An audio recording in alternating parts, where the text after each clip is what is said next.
হাসপাতালে ডাক্তার দেখাতে এসে কিষাণুর কাছে হাতে নাতে ধরা পড়ে গেল মিঠি। মিঠিকে ডাক্তারের কাছে নেওয়া হলে ডাক্তার জানতে চায় যে আপনারা কি বাচ্চাটা রাখবেন নাকি অ্যাবর্শন করে ফেলবেন। মিঠি বলে, না, আমি বাচ্চাটাকে রাখবো। যে আসতে চলেছে তার তো কোনো দোষ নেই। এরপরে দেখা যায় তারা যখন ডাক্তারের কেবিন থেকে বের হচ্ছে ঠিক তখনই হাসপাতালে এসে হাজির হয় কিষাণু। কিষাণু জানতে চায় তারা কেন হাসপাতালে এসেছে।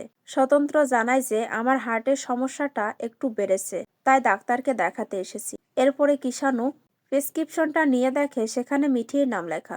কমলিনী বলে, মিঠির একটু সমস্যা হচ্ছিল তাই ডাক্তারকে দেখাতে এসেছিলাম। কিষাণু বলে, আমার কাছে এলেই তো হতো।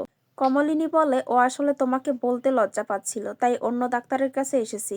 কিষাণু বলে, কিছুদিন পর আমার যার সঙ্গে বিয়ে হতে চলেছে তার কি সমস্যা সেটা কি আমি জানতে পারি না? সেটা তো জানা আমার অধিকার, আর এখানে মিঠিরও আমাকে বলার অধিকার রয়েছে। এরপরে কিষাণু তার একটা পেশেন্টের ক্রিটিক্যাল অবস্থা বললে সেখান থেকে চলে যায়।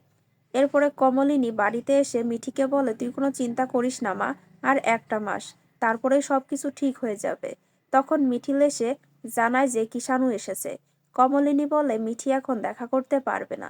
মিঠিল বলে, মিঠি যদি এখন দেখা না করে তাহলে কিষাণু কি ভাববে বলো তো?